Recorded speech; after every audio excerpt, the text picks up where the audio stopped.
You're winning.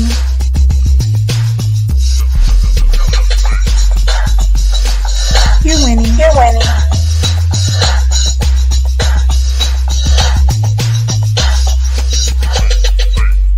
You're winning. You're winning.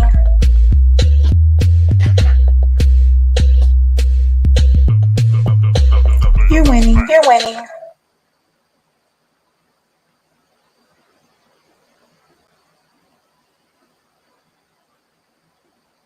You're winning and welcome. I am your host, Coach Love, and welcome to another evening here at Epic Understanding. Today we start a new series. It is Woman to Woman, and boy, do I have a woman for you. She helps some people with something magnificent. She helps people with critical thinking, and she facilitates grief. Wow. I'm going to tell you that's not all she does. She has quite a story of her own. And the reality is, we need her skill set at this time in history more than ever. So, without further ado, I bring up to you Rosalin Krieger. Hello. How are you doing? Uh-oh. It's good. There we go. Let's try again. Anytime I'm talking to you, it's good. I'm in good company. Excellent, excellent. You know what? When we were just getting started backstage, I asked you a very simple question, and you had a beautiful answer. I said, "What was the best thing that happened to you today?" And you told me about someone who you help have a superhero experience. Why don't you tell us about that? Yeah, I have a friend in Toronto, Canada. Her name is Sana, and Sana is an aerospace engineer. And after 2.5 years of looking for a job, of despairing, she got hired and did so well in her interview. So we had a virtual celebration today. It was very life affirming, and it was happy I played such a minuscule part in supporting her, but she made me understand how important her LinkedIn community was to her, and I was Wow, happy to support her for sure. that's beautiful. That's beautiful. Now, you live in Canada, right? Yes. All right, how long have you lived there? And what part of Canada? All my life, I live in Toronto, Canada. We're like the most hated city in Canada. Why? Why do you say that? Because it's true. The rest of Canada laughs at us. They think we're a bunch of pampered babies. In some ways, they're true. We get very upset about traffic here is very, big, and we can't. Parking isn't affordable. Taxes are very high, and we complain about the cold a lot. So the criticism is somewhat valid, and yet not valid. And Wow. I lived here my whole life, and I love Toronto's diversity. I love that I can walk anywhere pretty much, and I and that's why I loved being a food tour guide. That was the best part: is walk and eat, meet people where they are, where they live, and it's a great place, especially if you're a newcomer, because I think half the population here are newcomers, and I spent quite a bit of time with newcomers, Mhm, helping them adjust, helping them deal with the challenges and with the emotional impact of leaving their country. Some of them are refugees, mhm, and it's been my pleasure to help them the last year and a half during the pandemic online with networking etiquette, Zoom etiquette, helping them with their LinkedIn profiles, helping them believe in themselves. And mhm. Sana is one of those people. And I met her while doing a presentation on LinkedIn and mindset for a local nonprofit that works with newcomers called Skills for Change. Mhm. And that is the beauty of Toronto. Yeah. Wow. So I learned a whole lot in a very short time there. So let me just say hi, Canada, and hello, Toronto. And I'm sorry you're the most hated.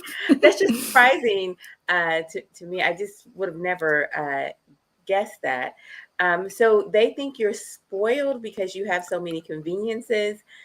And It's not that. In some way, they think we're like snowflakes, and in some ways, they're right. Like Google, there's a great skit about when there was too much snow here once. Yeah. And I think the mayor at the time, he called in the National Guard to shovel the snow.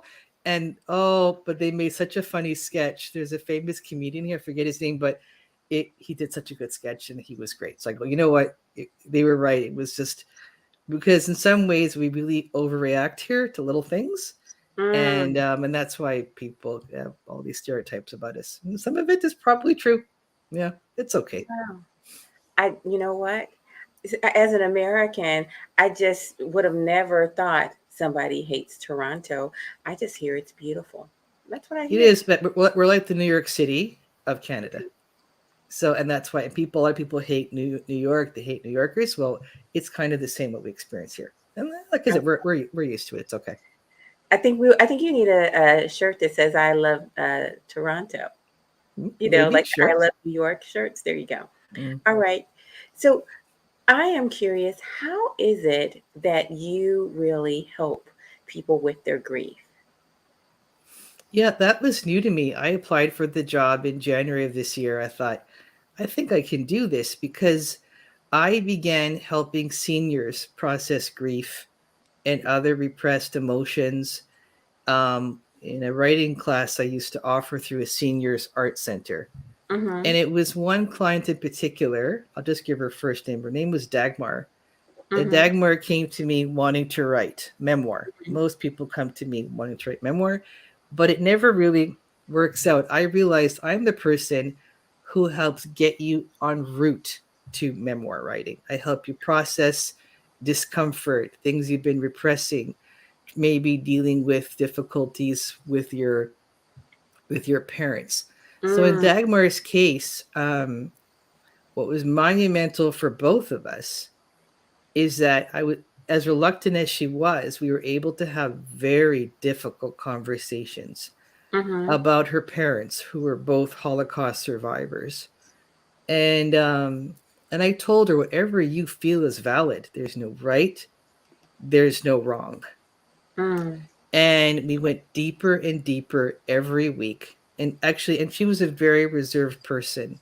It took her 6 weeks to even tell me that she was Jewish and that her parents were Holocaust survivors, and that she was conflicted about them. Mm. And that's when a little bit of grief came out in her writing. And I learned as I worked with her how to help people embrace ambivalence, the ambivalent feelings we have, especially about our parents. I see. And it's hard to talk about being ambivalent when you've had parents who suffered so much. You feel guilty. You Mm-hmm. feel that you aren't allowed to have those feelings. Well, truth is, your feelings are your feelings. And then my second grief experience happened in another webinar presentation I did. I had a workshop for seniors, and some of them wrote about losing a spouse. So one woman said, it's my first time in a year I was able to write about losing my husband. Okay. And then I realized I had a gift for that. People trust me. They love my patience, my kindness, the compassion, and my Mm-hmm. ability to draw them out without any expectations, without judgment. Mm-hmm. And as Dagmar said, in a very patient and respectful way. And even when we disagreed respectfully. That's key.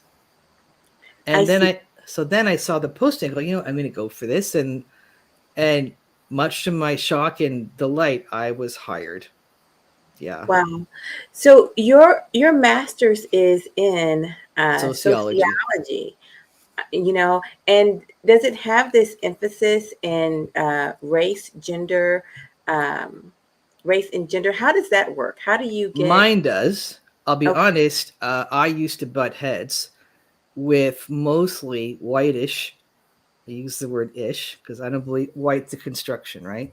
With Okay. most of the whitish people who are not in my department, many of them just refuse to deal with race. And I Mm-hmm. tell you, it was so preposterous. We had to go to conferences and there'd be people presenting on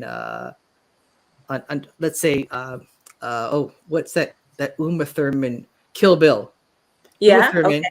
And in Kill Bill, Uma Thurman slaughters thousands of Asian Mm-hmm. people. And then Mm-hmm. you'd see a whitish academic presenting. I go, you didn't mention that the racism in this film. You didn't even talk about Uma Thurman's whiteness. Mm-hmm. I said, you're not doing your job. And they would often say, you know what? Why don't you do that? Hmm. So and there you go. Like that's my privilege there, right? And this I Wow. see it repeatedly. Then I see people doing awful papers on what's that Sasha Baron Cohen he makes fun of Kazakhstan.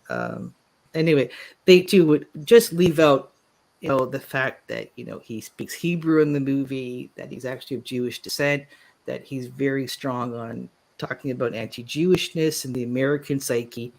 So there's just too many. I don't know how it is now. When I'm Mm-hmm. academic, 15 years ago, it was very frustrating to often be the lone whitish person saying, "Can we talk about race, please?" Hmm. Right? Like in Sex in the City, can we? I mean, come on. And they're like, "Oh, what's your problem?" I go, "Oh my god!" I said, "I'm not even black, and I have to deal with this stuff." So that was one of the worst aspects of being an academic is the denial, the refusal to take up Mm-hmm. race at all. Well, So yeah, I wanna I wanna go back to um, what you're specializing in now, sure. and it is grief. And I want to use your analogy in Kill Bill because this is something that I've it's come up in social conversations with me, but never with a professional like you. And it is this dynamic that in Kill Bill, um, Bill thinks that he's killed Uma Mm, for a while. And then she comes back and she starts coming after people with a vengeance. Then there's this scene with him as a dad and the daughter. And he's telling the daughter that mommy's mad. And Bill says, well, dad killed your mom. And not the exact words, so nobody beat me up about the length mhm, the actual dialogue. But the point mm, is, he's explaining to this tender little child that dad killed mommy and really hurt her, but he didn't realize how much he was going to miss her. mm. That right there Yeah. is so indicative of rage and um, unrecognized grief, Yeah, I would say that that's masculine rage, because what okay. he does there is totally uh, undermine what he actually did. Well, yes, and then the whole dynamic of how he's talking about it Yeah, yeah, and how tender he's explaining this to this little girl. That scene, I don't think I can ever get over. I don't think yeah. I can Well, ever get over yeah, I that. can't get over a lot in those movies, and I can't get over the actor David Carradine. Period. I don't For know all his background. all those years, he played like a Chinese guy. He played in Kung Fu. Such a Oh, stupid thing. I mean, that should have died out like in the 1920s, and he was playing that I think in the 70s. Ugh. And then you got the guy from Miss Saigon, who another a white guy pretending to be an Asian person. I mean, oh, the list goes on. It's just so stupid. Yeah. no. Well, you know what? I would say Hollywood had a lot to grow out of, and so do we all. Yes. Us as a society, we have a lot of things Yes. um, to grow out of. You have a friend from Toronto. She's saying it's beautiful. See, there you Who go. is it? Is it Chennai? I Yeah. can't think it. Okay. Yeah, she's giving you a shout out. She's Ye- saying that Toronto Yes. is beautiful, which I'm gonna say one day I hope to see. I hope to No. see Dubai, Toronto. I got a few places, Trinidad and Tobago. I have a friend who's invited me there, so I, Well, in I, Toronto, coming up, we've got Caravana coming up. So I hear we that's a have, fun time. yes, we have a really a major Jamaican community here, and Hmm. other Caribbean peoples, and the lovely lady named Grace. She has this Jamaican street food festival, Yeah. which will probably restart post COVID. She's one of the great promoters of Jamaican food and culture in Toronto. So I love working with her. Ah, so are Yes. you trying to tell me if I came to Toronto, I would have a good meal? Is that what you're trying to say? Of course you would. Anything you want. Sure. But you know what? Unfortunately, though, the most famous Patty's place closed this year. I don't know why. Randy's Patties, the most famous patty place, Chennai probably knows, and Okay. it closed this year. I mean, oh my God, I that hear was so much sad. about these beef patties. What is this? What does this word mean? Tahati. Okay, first of all, I got a little bit of story. Even Chennai won't know this. In the 80s, this is so embarrassing. I forget which municipality, but someone there was a bylaw. They Okay. tried to outlaw and force Jamaicans to rename their patties because they weren't burger patties. They did not fit the description of patties. But Oh, basically, it's based on the Cornish pasty, right? It's like okay. it's a turnover, and with a lot of these kind of you can say foreign influences. The cod isn't Jamaican, but the Jamaican patty is so Toronto. It's so beautiful. What only thing I don't like is some people now they cut the patty open and they put like fake cheese in it and they turn it into like a burger. I go, no, no, that's so wrong. Um, but if you get patty fever in Toronto, it's so good. You can have with callaloo, you can have with spicy shrimp. You don't have to have classic beef, and you Mm-hmm. can have cocoa bun, which is I think made for pregnant women. So it's a Okay. patty stuffed into a bun, and you eat it Wow. like that. So yeah, and You know it's what? so good. It's amazing to me that here I am on this interview and you're talking about patties.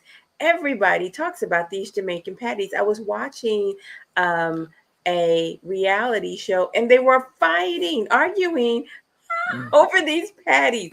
I have Oh, to get it's a patty. serious like competition here. Oh yeah, it's still everywhere, but here too, serious competition. Yes, Oh my yeah, gosh. That's but all I can say.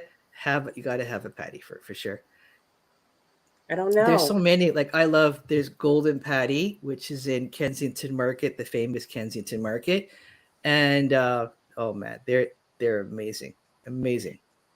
So what is Blue is saying that it's a place you could go, Southwest Pacific.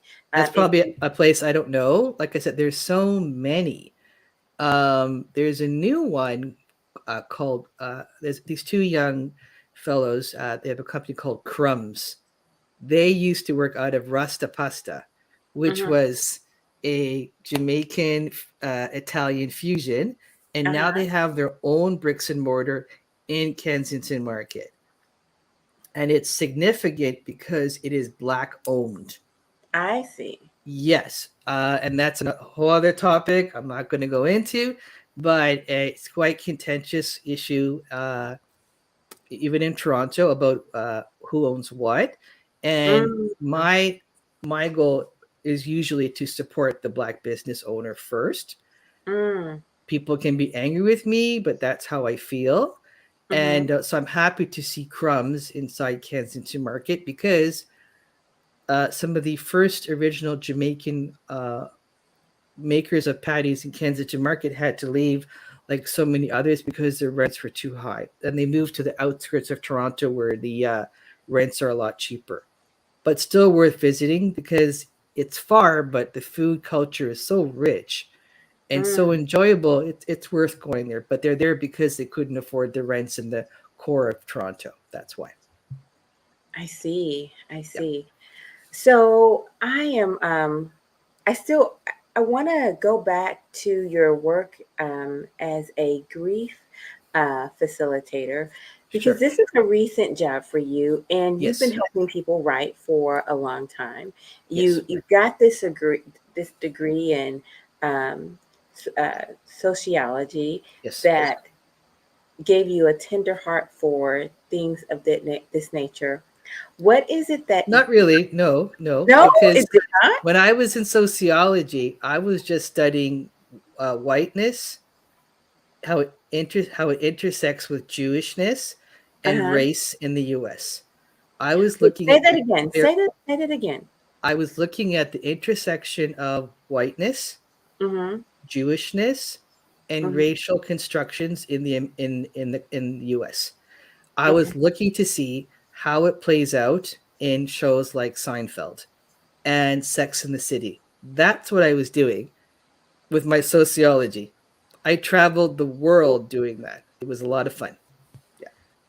Wow. Yeah, and also I Okay. also wrote about Jewish linguistic identity and code switching, which people think only black people U.S. code switch. People code switch in almost every culture, Mhm. including East European Jewish culture.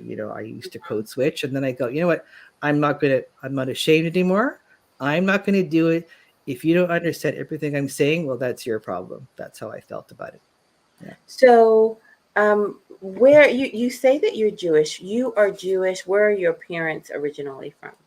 Uh, from Eastern Europe. We're not sure where my mother was born. We found out years ago she was placed for her own safety in a Polish Catholic orphanage, Okay. and she was then saved by a Jewish relief committee, and Mhm. then her birth mother found her. So that's what we know about her. My father was born in Belarus, which is white Russia, Mhm. and so yeah, I'm East European Jewish, also called Ashkenaz. You probably heard Ashkenaz in Hebrew just means Jews of German descent, and I happen to have a Jewish surname. Krieger is German, Okay. means war. It's a very Oh. strange name. Yeah, it's a weird name. Yeah, it's a weird name to have. Mm. Yeah. Yeah, your And name so, war? Yeah, my name means war. Yeah. Yeah. wow.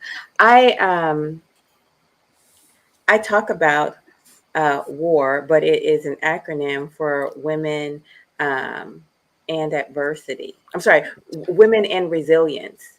Yes, Uh, I'm very resilient. Yes. and what do you think that comes from? I think it comes from my mother. My mother, like many people in this world, had an extremely hard life. Mm, I won't be going to details, but extreme poverty, mm, deprivation, other things. But most of all, she was so courageous when she left my father. And oh, many people try to keep her in that marriage, which totally disgusted me. But she said, I have to do it. And after 24 years of marriage, she left. And despite the death threats and the stalking, mhm. when she got her first paid job, she knew it was her ticket out and she did it. So probably from her. Probably from her. Yeah. Mm, wow. You know what? So many questions just popped across my mind because um, I was recently on a panel, and a gentleman was convinced in his own thinking that women working outside of the home is the thing that destroyed the economy. He's absolutely convinced of this. But the deal was, so were the other men on the panel. Ah, That's odd. Like not even one guy thought that was weird. not even one fella Oh geez. thought that was weird at all.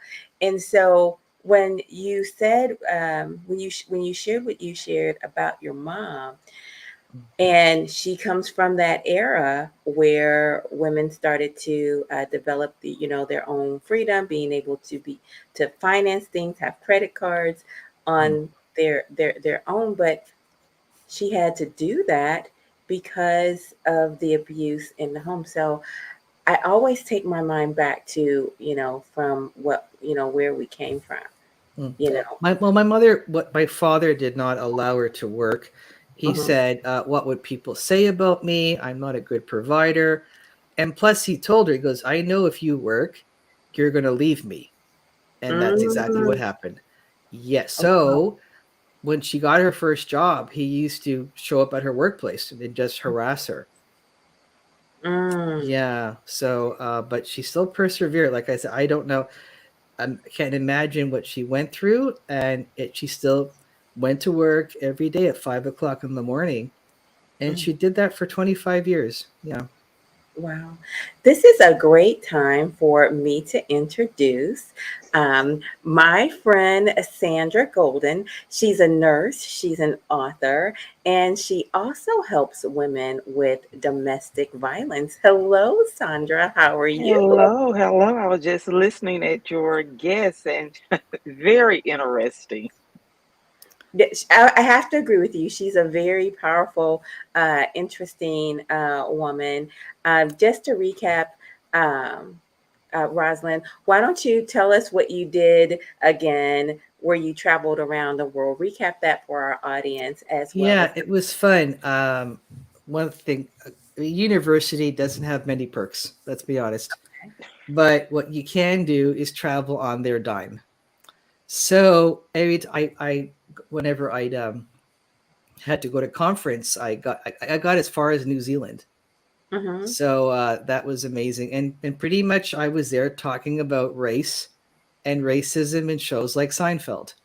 So mm-hmm, because I don't think no one at the time was doing that.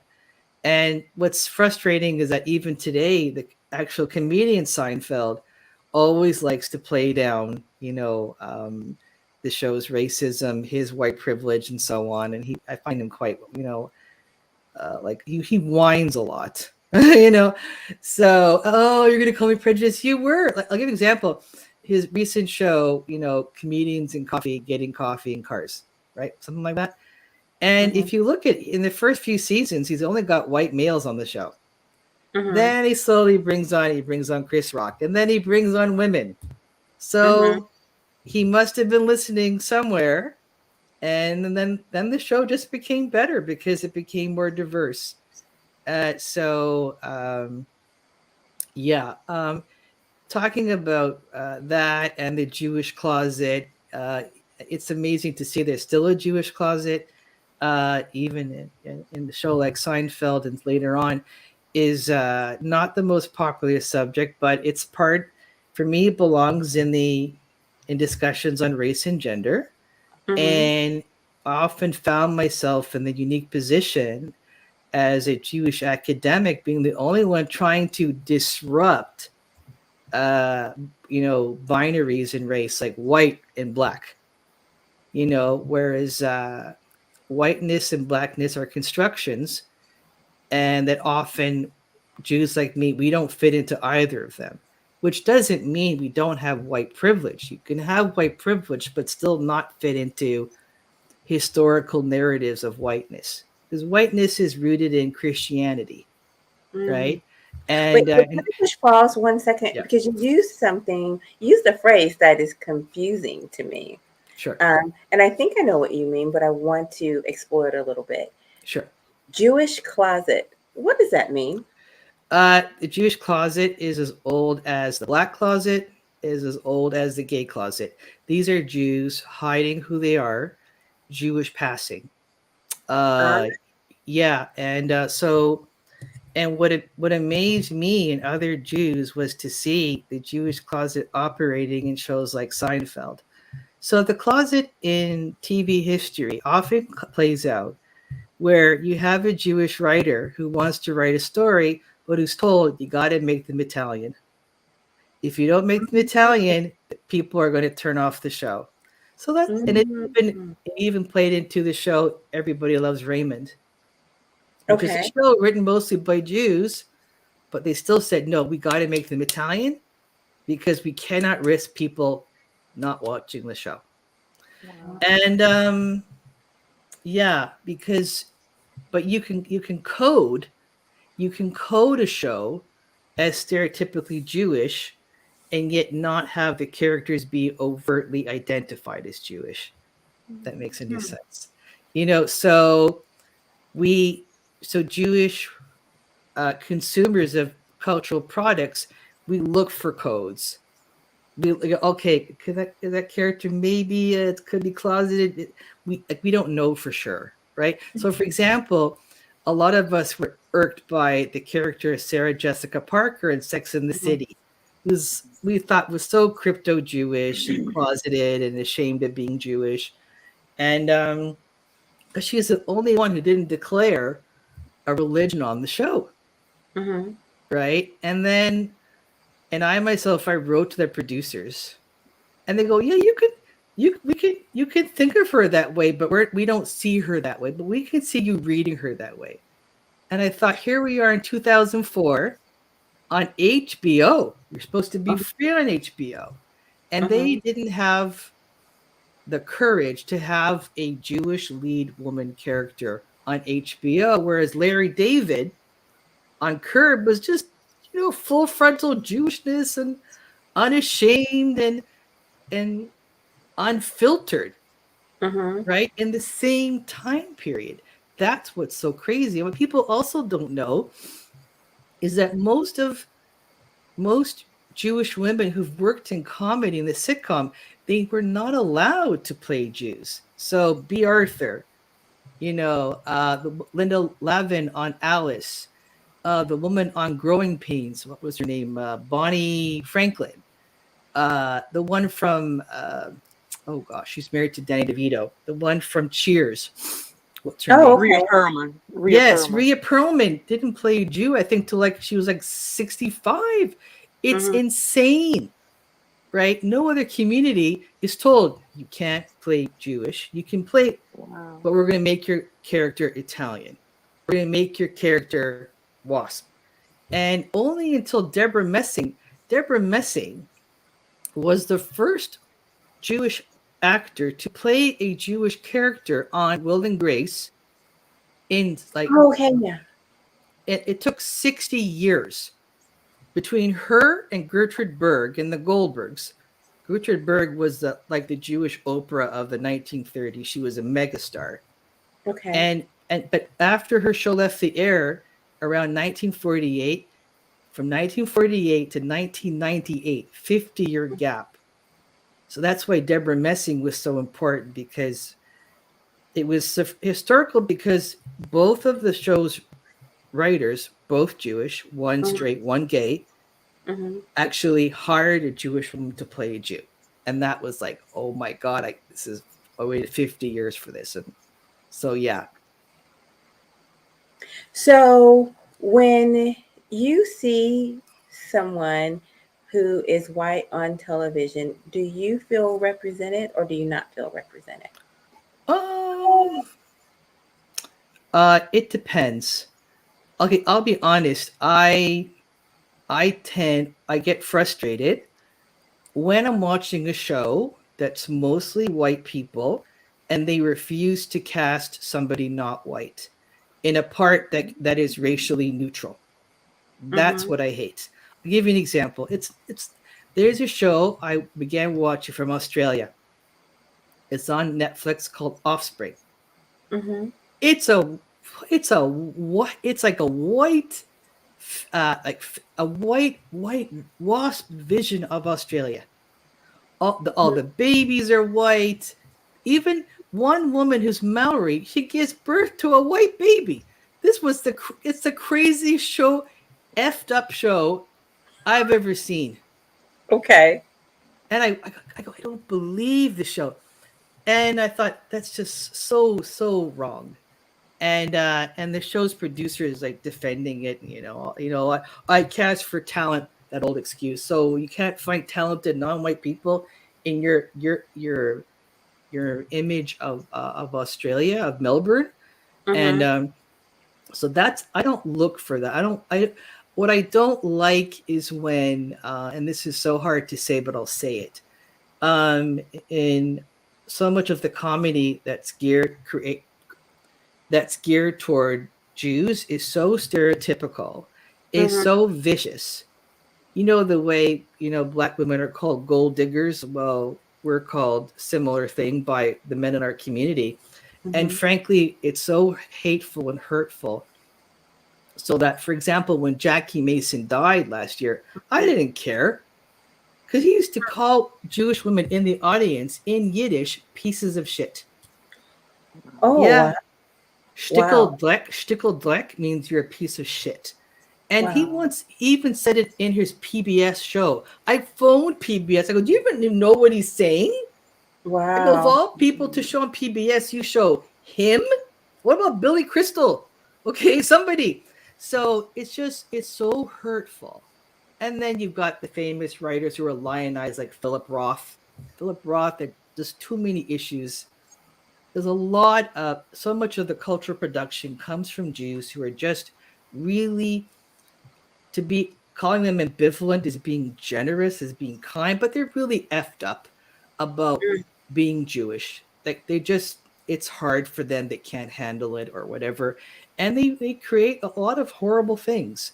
And Well, but I I, don't put Larry David into that. I think Larry David's a bit different. I think he's a bit different. Yeah, sorry. I want to unpack some of the things you said. One of the things you know, uh, I want to talk about, I wasn't aware that Black women were known as diggers. But that Oh, said, come on. You heard hold that on one song? second. No, no, no, no. Yes. Hold on. Um, Hold on. But that said, I feel like I run into a new stereotype about a Black woman on a regular basis, what box someone wants to put me in. And it is a surprise. It's like, oh, I didn't know that particular one. I don't make a habit of keeping up with all of the stereotypes of what people have, Yeah, you yeah. know, Google Jamie Foxx's song with Kanye West. Oh my God. She's a gold digger. well, so Oh, yes, but oh I didn't Lord. take that. See, I didn't personally take that about Black women. It You wasn't know, about me. For a change. and For I a said, I change. think that's what well, that's not, you know, I messing with a gold digger. I mean, to me, it wasn't about me. It wasn't about Black Okay. women specifically. Okay. I take that about women who are gold diggers. Since I'm not a gold digger, you know, I said this phrase earlier in a week, a hit dog hollers. I wasn't hit, so I Yeah. didn't know that But you the were reason supposed that bugs me about calling any woman a gold digger is that we're raised to be gold diggers. Okay? to. We're I guess what raised I'm to saying find is, a man, at least my tradition for me, you find a good provider, right? And then when you right, want to find a good provider, oh, you're a gold digger. right. But I Well, want to roll that back because yeah, what I'm yeah, trying to say is yeah, I wasn't under the mindset that that box was, specifically about Black women. yeah. I understand that women in general were raised to find a provider, but quite honestly, I wasn't even raised that way. I was raised with a independent mindset, and Oh, you you're go to lucky. college and you go and that you make your own dreams come true, and You're that you lucky. can My be. father told me my job was to get married and to have Wow. babies. And Yeah, one that just time wasn't. he was Yeah, so That mad at wasn't me. me. He That grabbed wasn't a me. potato. He goes, "Peel that potato. Can you even peel a potato? Your mother right. puts ideas into your head." So yeah. No, no, not at all. I just Oh, you're wasn't so raised with lucky. that particular I mindset. wasn't either. Yeah. Yeah, mine was more so of I want you to get a good education, go to work for a good company who can retire you. Never got Even that. though that's not the Yeah. thing. But Yeah. that's basically how I was raised. Yeah, You're I very was fortunate. definitely raised with a work mindset. I started working extremely early um, in, in life, and so I just never had this idea that some man was going to come save me financially or mentally or emotionally. I just never had that idea, and so yeah. I never wanted that. Mm-hmm. Um, Mm-hmm. you know, I even tell my daughters now, it's okay if you've got a guy who wants to take care of you, provide for you, or whatever, but you need to have your own. You need to be independent and self-sufficient in your own right, Mm-hmm. Mm-hmm. and not be dependent upon a man. Because when you're totally dependent upon a man, that can cause other issues. Yes. Mm-hmm. Well, tell us a little bit more about your mindset and what you're teaching your girls, Sandra. Um, Basically, what I try to do is have an open line of communication. Mm-hmm. Um, I want them to be able to come to me and we can talk about anything. I think that's some of the problem with the women today. Um, we are not communicating with our girls. We're not giving them the values. And a lot of times it's because of the baggage that we've carried because of the way we were raised. Like you were saying, Mhm. get married, have kids. So unless you decide for yourself to make that change, that cycle continues because that's how you were raised. That's all you know. So that's all you can give your children. So Mm-hmm. until you make the decision to realize just because that was the way I was raised does not mean that it was right, Mhm. and you make that decision to become educated so that you can provide that education to your children, the cycle will continue. So it's about providing them that education, but you've got to communicate with them. And you, as a parent, have to get the education yourself because you can't give them what you aren't equipped to have. And I think a lot of times parents don't realize that they aren't equipped, that they have this baggage and this perceived notion of how things should be because that's how they were raised. If that was the only way. To give you an example, my father was a strict disciplinarian. His Mm-hmm. thing was, I'm going to whip you. I'm going to Mm-hmm. whip you. My thing is no, because in my mind, I feel that there is another way to do it. And it leaves the idea that I'm going to whip you into submission. That's Mm-hmm. basically, to a certain extent, depending on how you look at it, abuse, because that's what abuse is. They're trying to control you and they're beating you to conform you to what they want you to do, how they want to control you.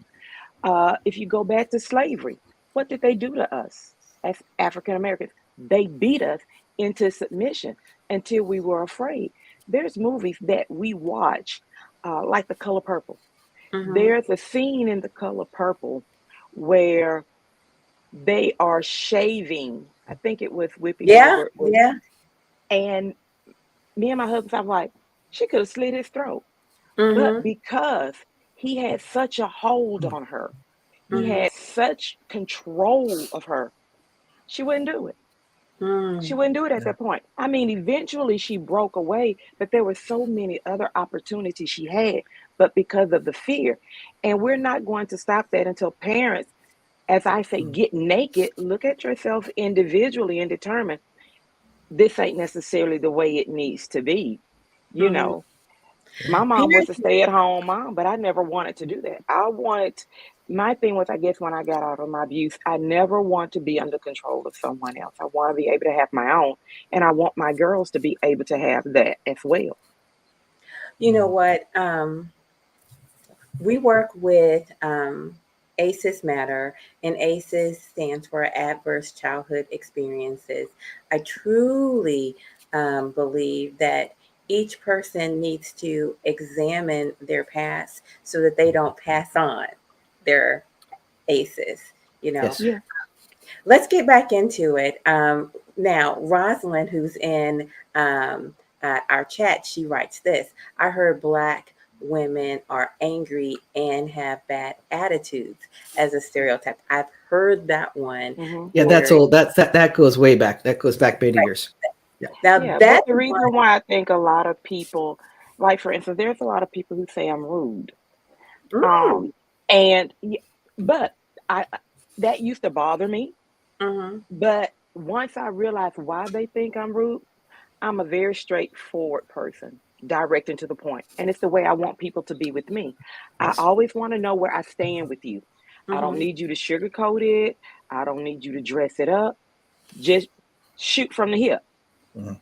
But when I do that, Black women are perceived as you're being rude and you have an attitude. It's not that I'm rude or I have an attitude, it's just I'm straightforward. And Mm, you have it's not my issue, it's your issue, and you don't want to deal with it. So you reflect it back onto me that mm, I'm the one that's rude and I have an attitude because what I've told you is usually honest and truthful, and you're not willing to stand up to it. And that's what I mean by we have to get naked with ourselves and we have to take an introspective look at ourselves and what's wrong. Like me, I had to determine, why did I enter into an abusive relationship? What was wrong with me? Or what did I not possess within me that made me get into one and then stay the period of time that I did? mhm, And once I realized that and realized these are things that I have to work on for me, because if I don't work on them to repair it within myself, then I'm going to bring broken children into the world because I'm going to pass. Because, like the old saying, like mother, like daughter, you are, as a parent, the first relationship that your child has. And they look at you, even though they say they don't want to be, they look at you and they model you. mm, And when you're around somebody for that long period of time, you pick it up. It's just like if you're unable to show your child love, true affection unconditionally, once they grow up and have kids, they're going to be emotionally detached and they're not going to be able to show their children love. So now the cycle continues. It's a revolving door. Parents have to realize, I need help. I can't do it myself. And get help from people who've experienced it and can walk you through it. Seek a psychiatrist, psychologist, or whatever, because some people think that there's sometimes you got to have that extra help. You've got to have that neutral person who's going to tell you like it is so that you can get better. You can heal. You got to heal. So can I just get back to Rosalind's comment about Black women being stereotyped? This is an yes, important point. but hold on, hold Yeah, on. Well, this will wrap back around because yeah. she's pointing out something that I want to highlight here. Rosalind Mm. is saying that I don't think that that the narrative. I think she's saying about the patriarchy is in the Black community so much. It's not that it doesn't exist in the Black community. As a matter of fact, I would say the patriarchy narrative is more prevalent now in the Black community than it Mm. was in the past.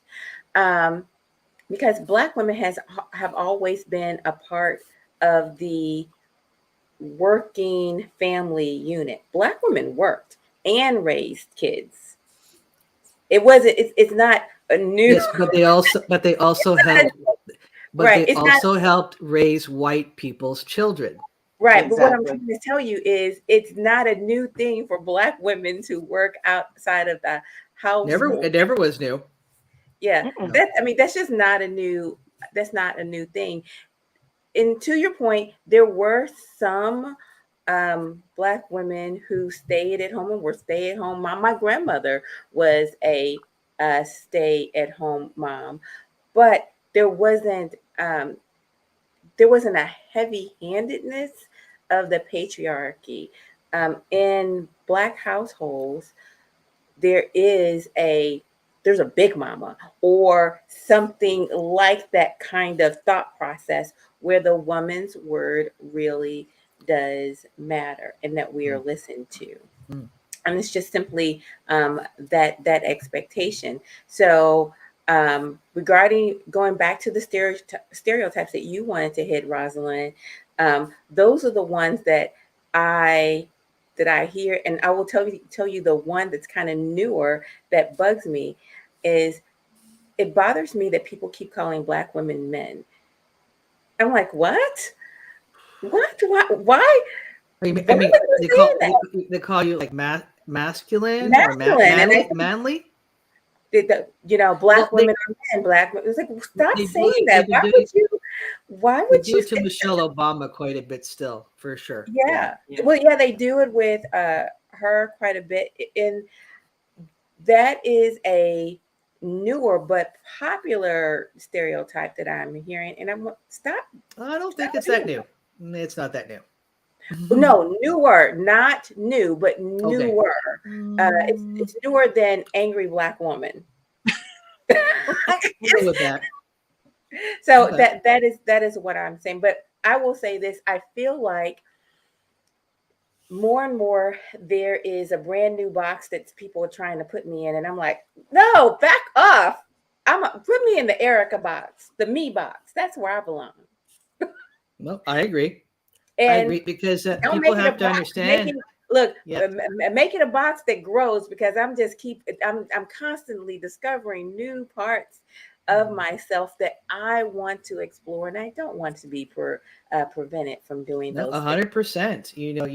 You're entitled for self agency, and what Right. a lot of people don't like to hear, especially people don't experience this, is they don't like to hear about the historical policing and Mm-hmm. obsession with Black women's bodies Mm, and performance. mm, All the women who don't fit this Victorian model of womanhood, including me, because I was called loud and verbally aggressive, always are being policed. And it's like none of your business, and it's all designed to silence you. And mm-hmm. when I read all the posts on LinkedIn, all the crap, the nonsense about all the people policing Black women's hair, Mm. still, Right. and you need the crown act in order for that nonsense to stop. Oh my Something goodness. got on me. But go ahead. Oh, I'm okay. sorry. Okay. That's what I find absolutely maddening. You can't even, you're being told your hair isn't professional. I mean, oh, for God's sake, enough already. Kids still being sent home because their hair isn't braided or something or put in a Or ponytail. making you cut it off because they say Ye- you can't play in an activity or you can't Oh my graduate and goodness. walk across the stage because you have dreads or you have braids. Yeah, it's Mm, incessant. It's on a cycle. It's a 24/7 cycle, and I mm-hmm. Mhm. can't imagine how emotionally draining it is to have to deal with that constant assault, commenting and policing and telling you how you're supposed to be in the world, and how every part of your body is commented on the whole time. Mm. Right. How you're supposed to be in the world. That's Well, pretty yes, I mean, what? Who decides? I mean, they're still in 2022 telling some black people your hair isn't acceptable. Oh, for mm-hmm. God's Right. sakes, enough already.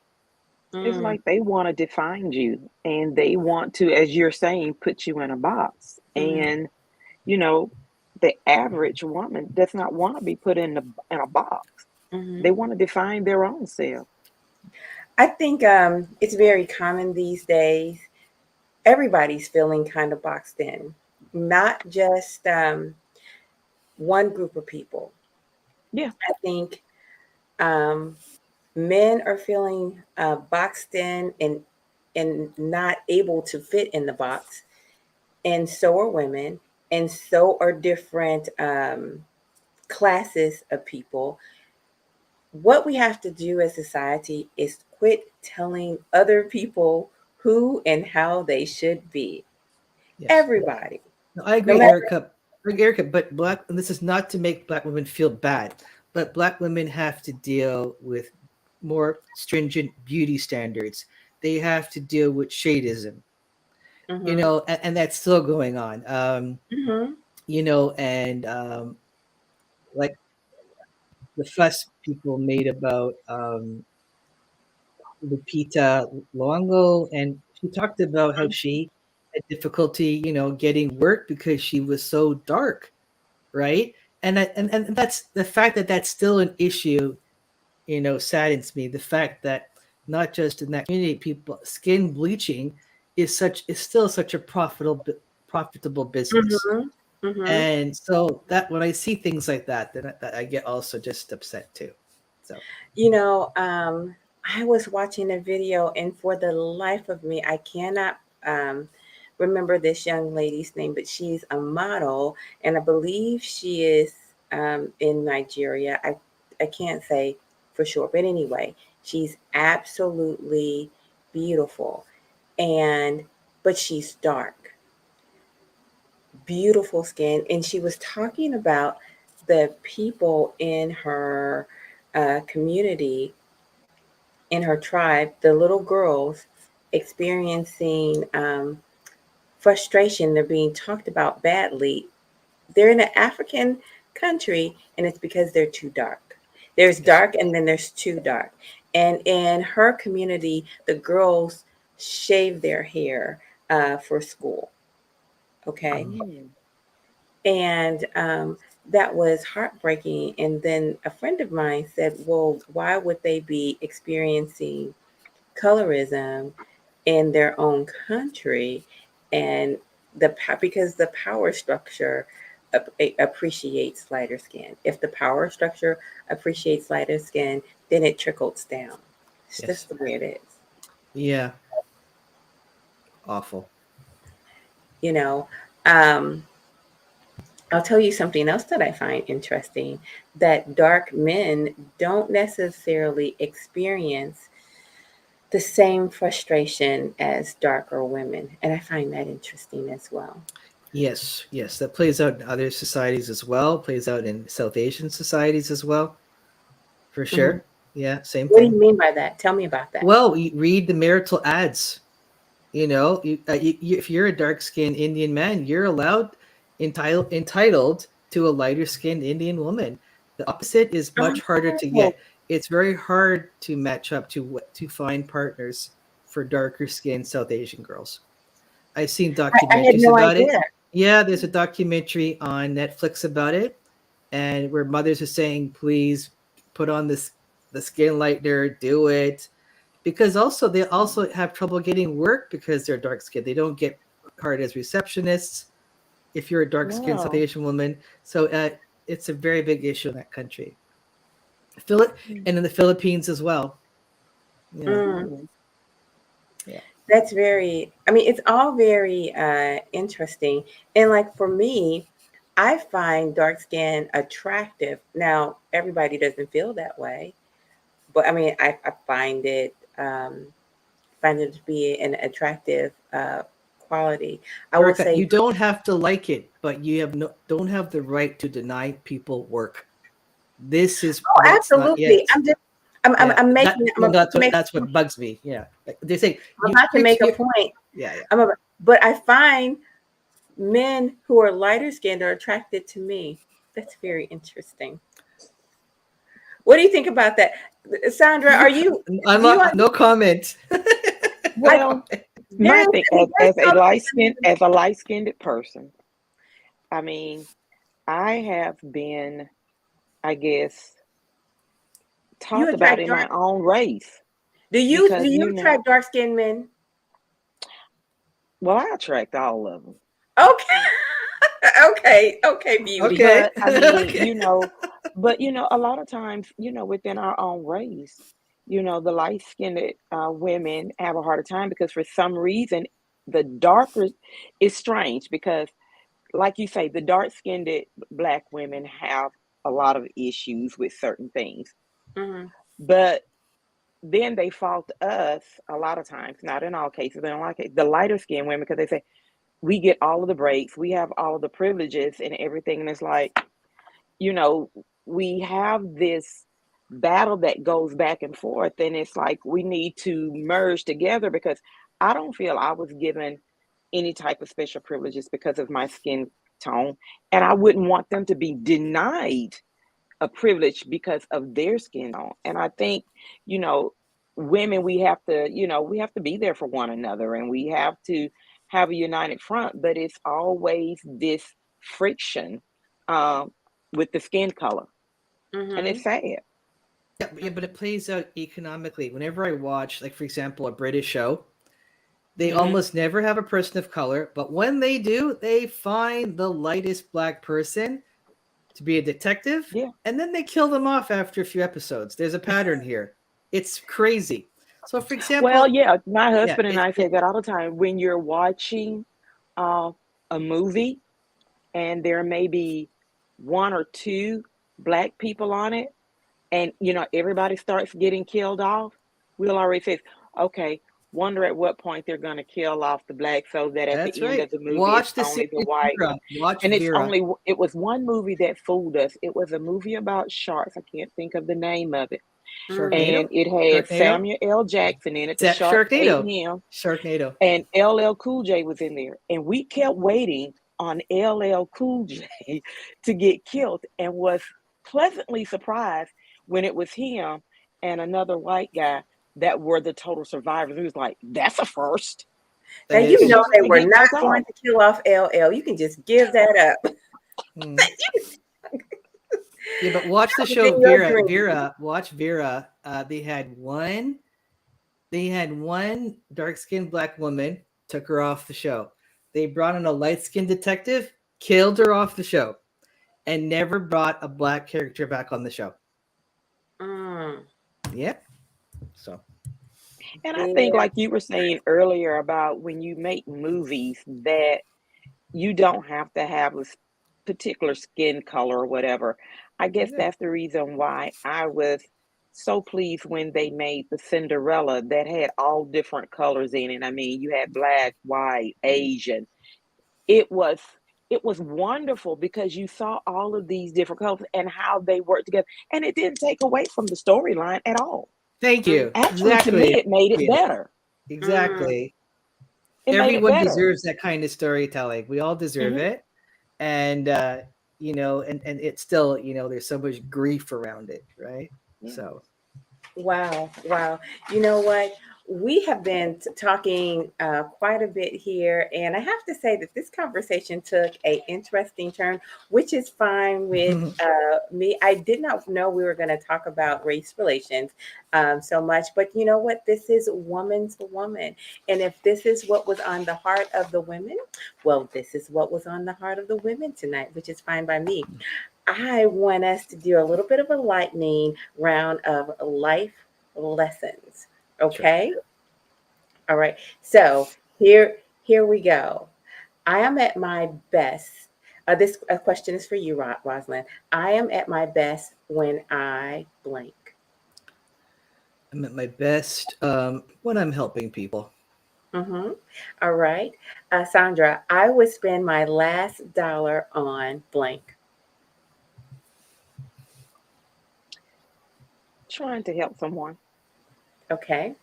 Um, uh, Rosalind, I regret that I never learned to blank. Uh, Play guitar. Oh, really? Yeah, I quit a couple times. I didn't learn. Yeah, Wow, I wow. thought of Okay, and I thought about it again. I said, Rosalind, come on, play guitar. Learn how to play guitar. got it. Sandra, same question. Uh, I try not to have regrets. I look Mm, at them all as life lessons, uh, like little speed bumps in the road that I'm able to learn and grow from, and hopefully better equipped to help someone else. okay. Um, all right, Rosalind, I will share my blank, but don't ask me for my blank. I will share. Hmm. Wow, that's a weird one. I will share. Oh, I'll share pretty much any. I share everything. I'll share my favorite decaffeinated coffee, Hmm. but don't. What's the rest of it? You But know what? I'll fill in the blank for okay. you. I will share my hamburger, but don't ask me for my French fries. Okay, got it. Okay, okay. Yeah, yeah. That's the hard because I share everything. Yeah, Okay, fair enough. I'm taking your French fries, Rosalind. yeah, no problem. Well, Well, see, not, I'm not like you, Rosalind. I would pretty much share just about anything, but do not ask me for my chocolate. I Ah, even share my chocolate. That's how good. No, I'm a Yeah, chocoholic. I'm gonna need you to go get your own chocolate. yeah. And I share there very you good. go. And I share wonderful. There's a great Canadian chocolate here called Hummingbird. It's organic, and I share the best. So I do share it. Oh, It's very good. Wow, very nice. Yeah. Okay, Sandra, the world needs more blank. love. Mm. Do you agree? Rosalind, did you want to give a different answer? It needs more love. It just to me, it just needs people to use their brains more. That's what I think. Just Okay. exercise your brain. A little bit. Yeah. Look, I like chat I Roslyn. will She not said, I'm share a not sharing my man. man. I'm not sharing my man. Oh, that's not even up for discussion, Rosalind. That's right. She said, So wait a minute. So let me ask you this. Let Mm. me ask you this. Do you believe, do you believe that after a certain age, women get comfortable sharing their men, sharing the man? I never Oh even no, thought of. that's I not never gonna even happen. thought of that. Mm-mm. Um, I I'm still dating. Okay. Mm-mm. You still dating your husband, girl? Go I'm ahead. still dating my boo. Hmm. Mm-hmm. No, that. Mm-mm. That's not an uncommon situation. And I have to tell you, that is a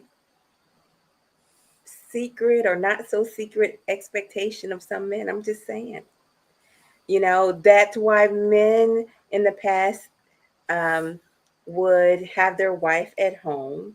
And as a matter of fact, I don't even have to do a scenario. A woman specifically told me just last week that um, in the right financial situation, y'all don't beat me up because this is not my opinion, but she said in the right financial situation, she would be pleased if some younger woman would take over the sexual responsibilities from her. Um, that's just what she said. All righty then. hey, but it's that's her choice. You know, I I'm not I feeling did a that. poll. I did a poll, and it was about um, what was it? It was like 17% of men said that it was their right to have multiple sexual partners. What do y'all think about that? Well, if they want to do it, that's their choice. But I hope they're practicing safe sex. That's all I can say. Do Hmm. what you want to do, I but don't think be they are. safe. Wait a minute. Lady said, well, alrighty then. Big ups to her. She just launched her brand new channel, Lady Fresh. If you drop your link, I will repost it. Well, no, you can't do it. Hold on. Um, I'm going to drop. I'm going to figure out a way for you to drop your link so people can visit you over at your channel. That said, I think it is fascinating that people have that dynamic. Also, do you know this? Do you know um, that some? How can I put this? I'm trying to get it. I'm trying to get it just right. In some religions, okay, so yeah, I could just say it like that. In some religions, women are expected to be concubines based off of their lower status. Did you know that? Like they are, you marry the good ones and Good you, ones. yeah, the good ones, the people of a certain social status, Mm.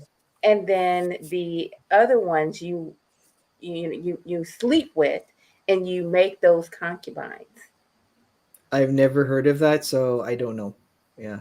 Yes, yes, yes, yes, yes, yes, yes, yes, yes. For me, no, no, no, It no, sounds like the no. movie Raise the Red Lantern, which is about Chinese concubines. It's incredible. It's an old movie, about 20 years old, but definitely worth watching. It's called Raise the Red Lantern. And the Oh, women who are properties of that man had uh-huh, to raise the lantern to show that they were ready for sex with him. That's all they uh-huh. had to do. And he would visit each one, and yeah, it was a very powerful movie. Yeah. Wow. That's extremely interesting. Do you think that women should be fully equal as men in every way? Yes. Okay, so do Okay. you believe that men should pay for a date, or should they, should it be? There's no shoulds. Whoever wants to pay pays, and but I'm not expecting anyone to pay for me. They want to pay for me. That's great. Uh-huh. I have female friends who pay for me all the time, Mm-hmm. and I pay for them, and I pay for their husbands, and their husbands pay for me. It's we all do it for each other. It's a very nice thing. So if Do I you yeah, do you think there is confusion in the dating world these days there's between? always confusion around everything, around sexual norms, around communication, being vulnerable on issues of commitment, and being clear about what you want. So confusion is an unfortunate byproduct of every human interaction, Yeah, and including I think dating. a lot of the confusion comes from the failure to set boundaries up front. Mhm. What is it that you're expecting out of the relationship? Yep. Uh, what is the partner expecting out of the relationship? Each of the two parties should Mhm. come together with what their expectations are, discuss them, and then they make a decision, if they're going to compromise on certain things, because you can't have it all one way or you have everything you want. You come up with your boundaries, and that way everybody's on the same playing field. Basically, what I told my daughter. And so, like you were saying, there were times when she and her ex-boyfriend, they would go out, she would pay. There were Mhm. times when he would pay.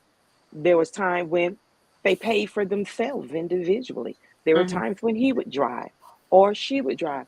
So it was just an understanding of the relationship. And that's what I encourage you. You need to explain what you want out of this relationship. And you also need to have things that are deal breakers. That's one of the confusion, because everybody enters these relationships, but I never know, nobody ever knows what the other person expects. You're playing games along the way because he doesn't know what you expect. You don't know what he expects. It's sort of like when my husband asked me to marry him. He says, "Will you marry me?"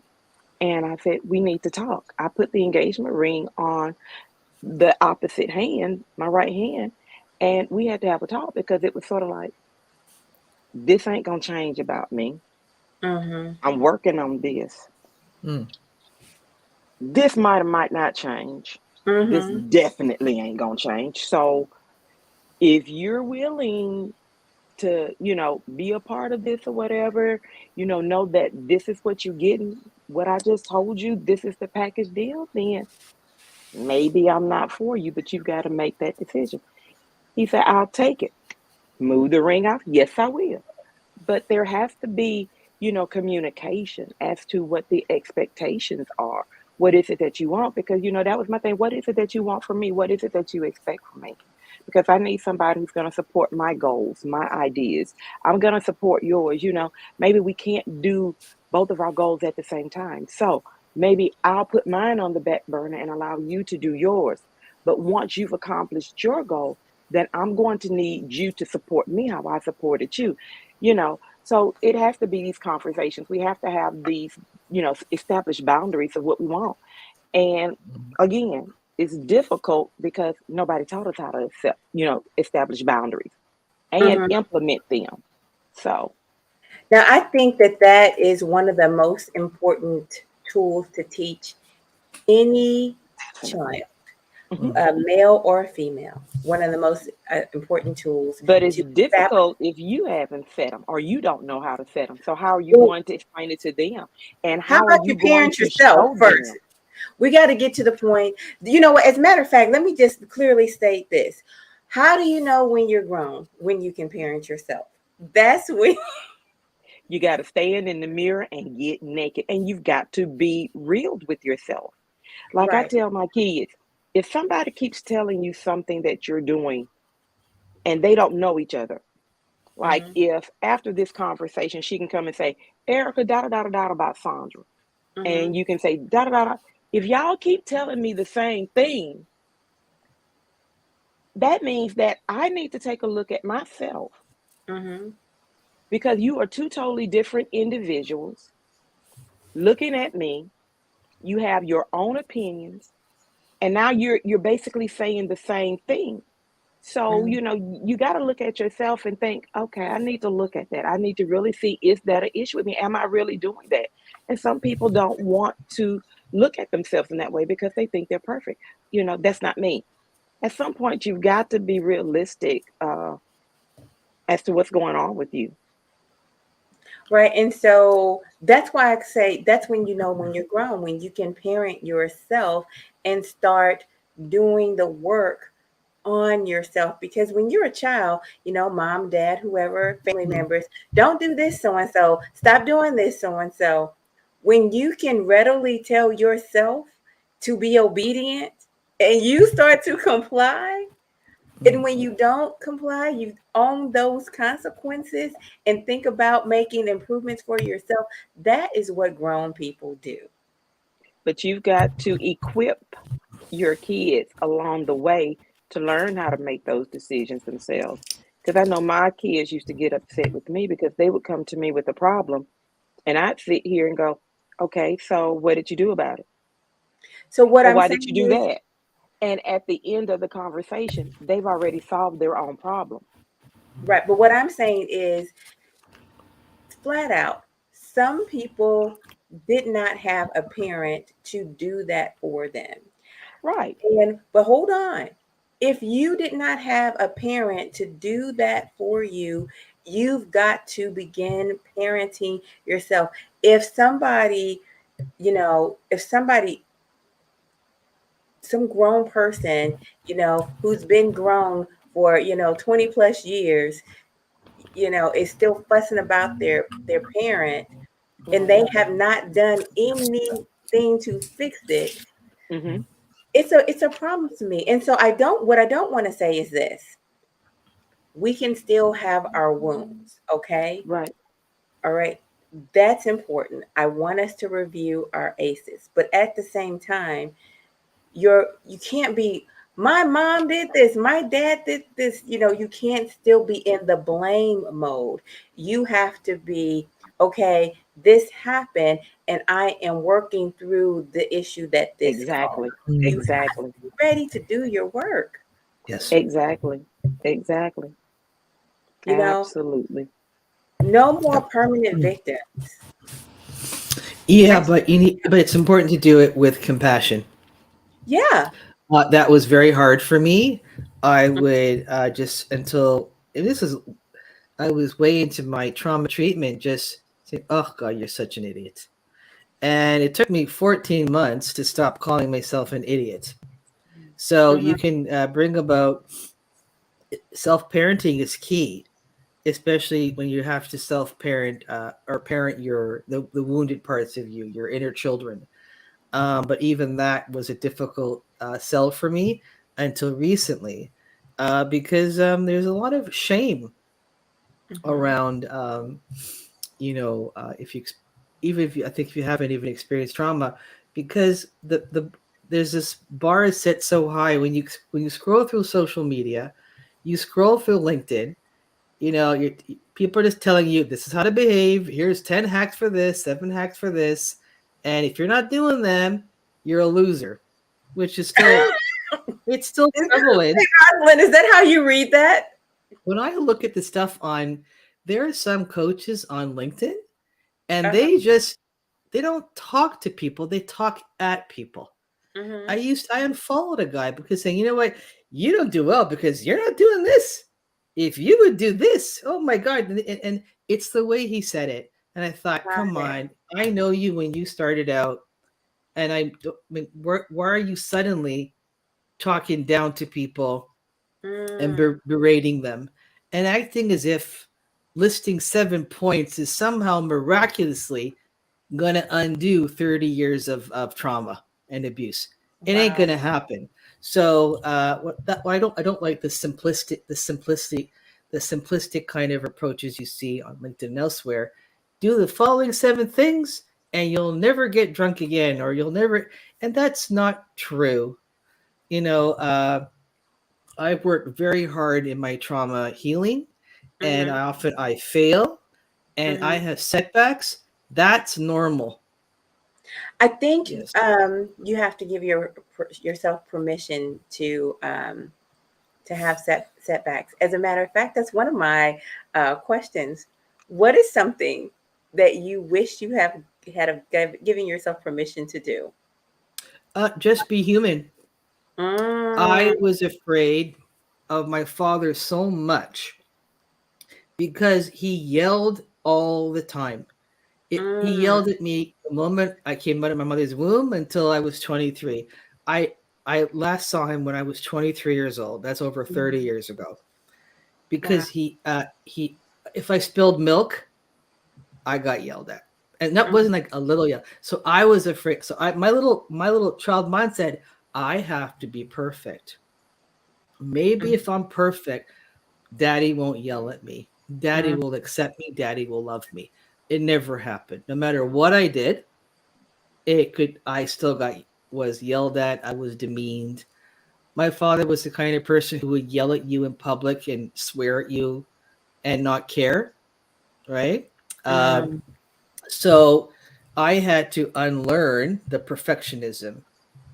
So there aren't easy hacks for perfectionism because it's so deeply rooted in people's cultures, in social media. Perfectionism is rampant, even though they say it isn't. And no 7 tips is going to help you magically divest yourself of perfectionism. It took me a long, long time. So now I make mistakes and I go, you're allowed. You're allowed to fail. You're allowed to make mistakes, and you're allowed, most of all, to be human. Because I didn't think it was possible. mm. Yeah, We You all have to probably show allow ourselves other grace. people to be human. You allow other people to be human, but not yourself. Mm. exactly. All right, Sandra, same question. Mm, I guess I wished I had have given myself permission to be strong enough to tell my parents about my abuse. Ooh, mm, I like it. I like it. I like it. You know, um, mine is the permission to say no. Oh, I've been over that. My husband helped me with that. That was the freeingest thing because I felt like I had to be everything to everybody whenever they needed me. And I Mhm. would often run myself until I couldn't go anymore. And he says, you've got to say no. And Mm-hmm. once I learned to say no and stick to no, it was the most freeing thing. I have no problem saying, no, I'm not going to be able to do it. Can't do it. But you had to learn it, right? It was something. It was It was something. a process. And Mm-hmm. I mean, and sometimes you have to have that support. He was my support because I was like, oh, and he'd look at me and I go, okay, no, I'm gonna stick to the Mm-hmm. no. I'm gonna stick to the no. But yeah, it's a process, because you want to make everybody else happy. It's almost like you're people pleasing. Mm-hmm. You Mm-hmm. want everybody happy. It's not You want to almost. meet That's exactly everybody what it else. is. You want to Yeah. meet everybody else's need, and you always put yourself on the back burner. You're not thinking about yourself, your health, or what you need to do. You always put your stuff aside to go and help someone else. Now Mm-hmm. I don't have a problem. Now I still help people, whatever, but it's not to the point where I'm running myself ragged or I'm putting my things or what I want to do on the back burner to do something you want me to do. Mm-hmm. Mm-hmm. Very much so. And I would say my I was just like that. I'm a helper. I like to help. And Yeah. so my personal tendency is to say no, because whatever it is that you asked me to do, I probably wanted to do. I'd be happy to help you. But what I found was I was starting to disappear. And people felt entitled to my yes, you Yeah. know? When you said no, they get upset, and then you feel bad about making them upset. So you turn and you flip the no to the yes. Exactly. And people that pressure, they want to apply it, you know. Sometimes people turn into gremlins when you say no. Oh, who cares? The hell with them. Ugh, I don't.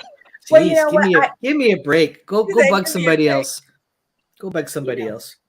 there you go. You know what? Our last subject, and I think I'm gonna continue to cover this one.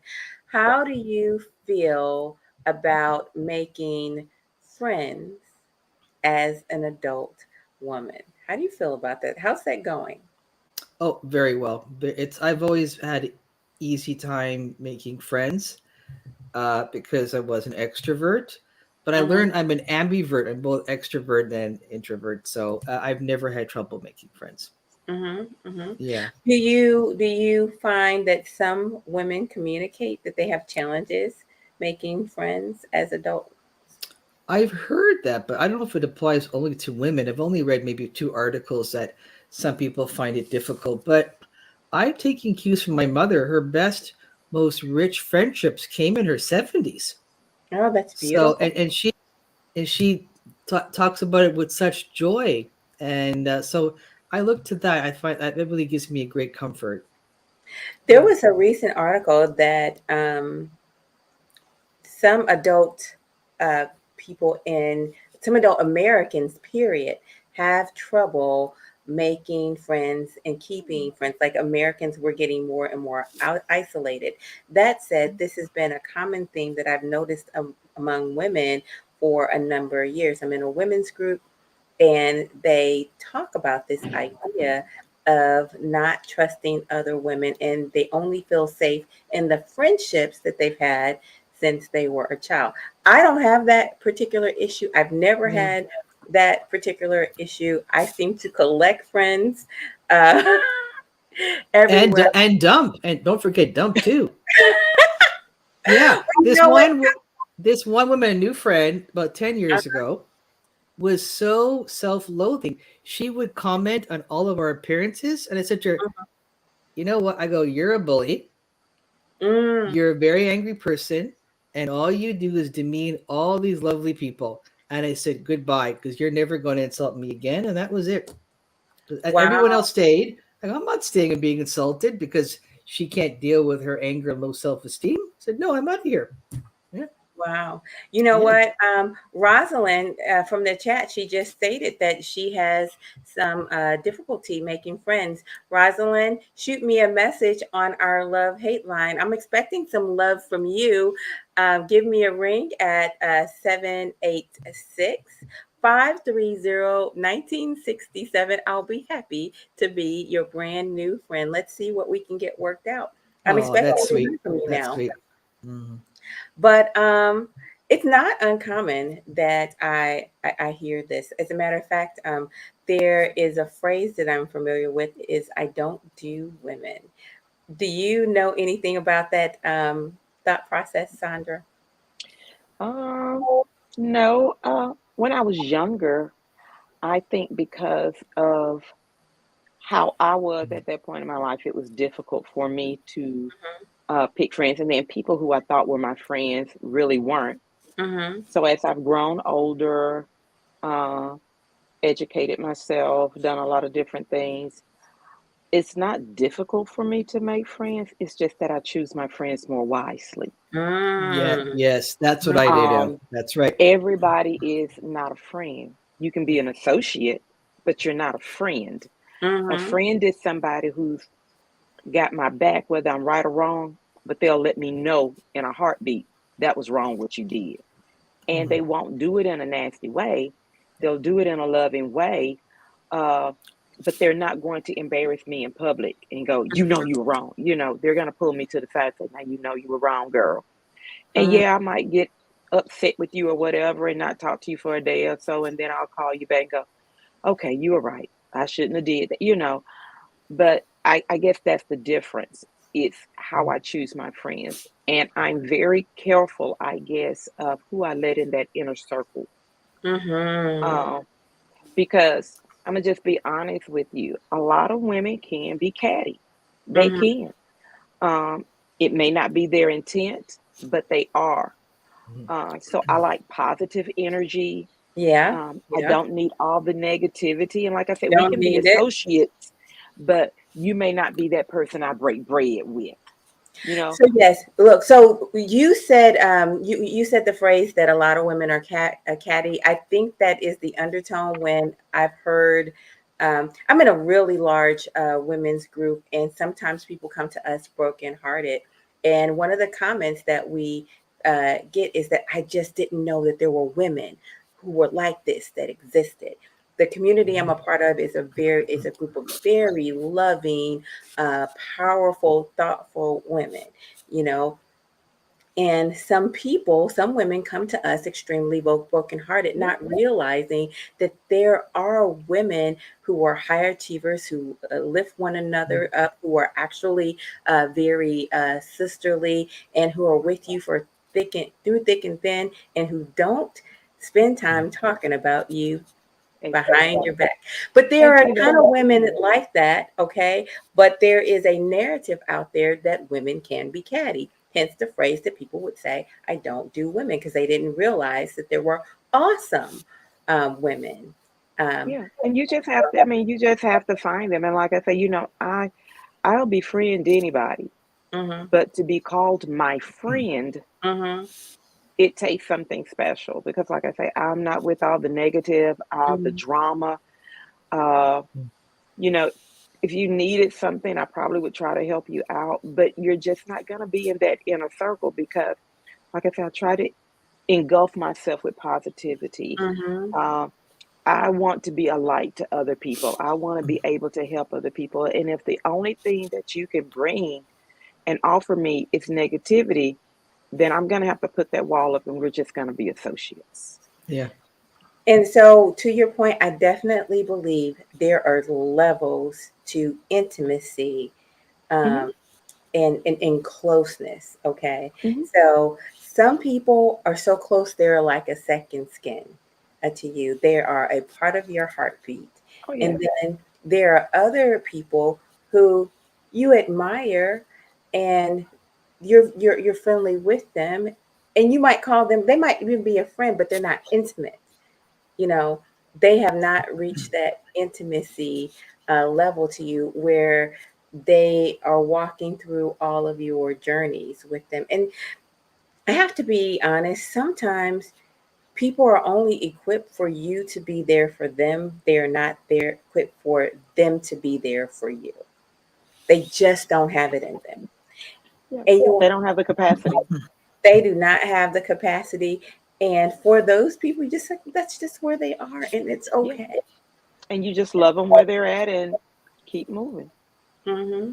Because the reality is, sometimes we're here to be mentors for people. Sometimes we are here to be sisterly with people. Sometimes we are just there to give someone a hand up, and then Right. that's that. There's all kinds of different dynamics.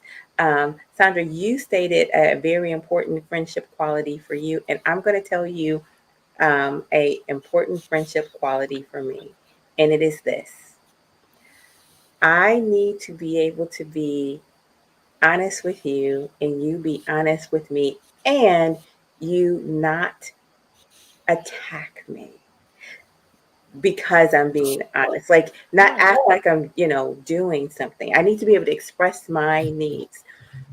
And so this is what I notice with people who are close to me. They don't um they don't victimize themselves, or they're not like defensive. Like, I can say, girl, you know, XYZ. And it's an honest critique.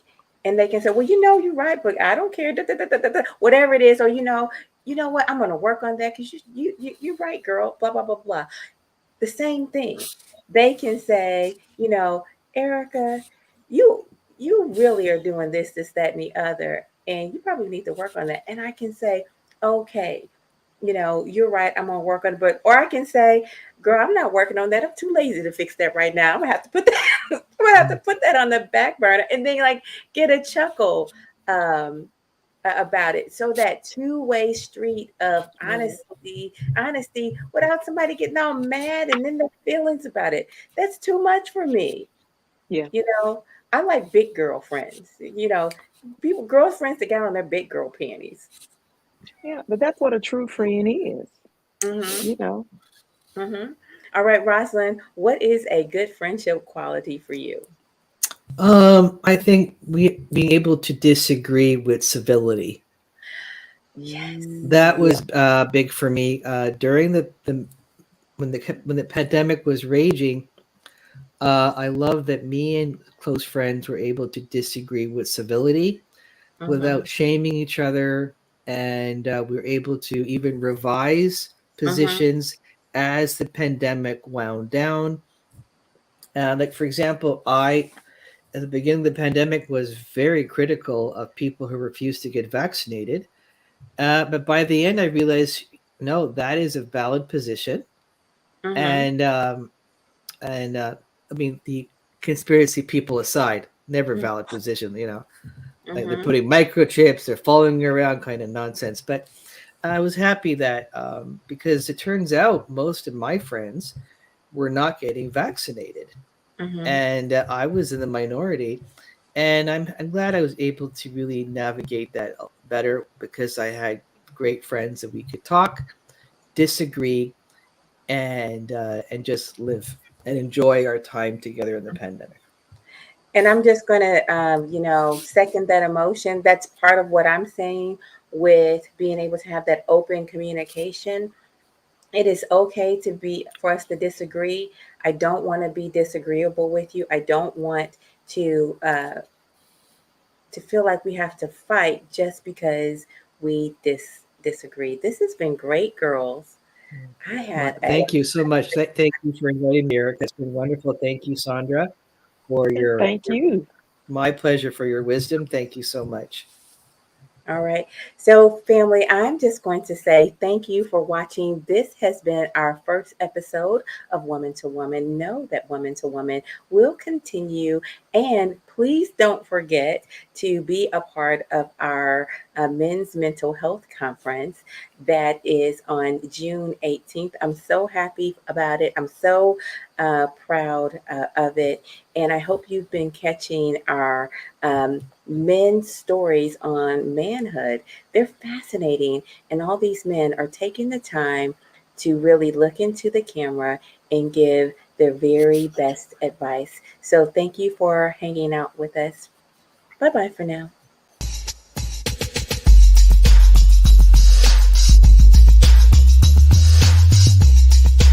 You're winning.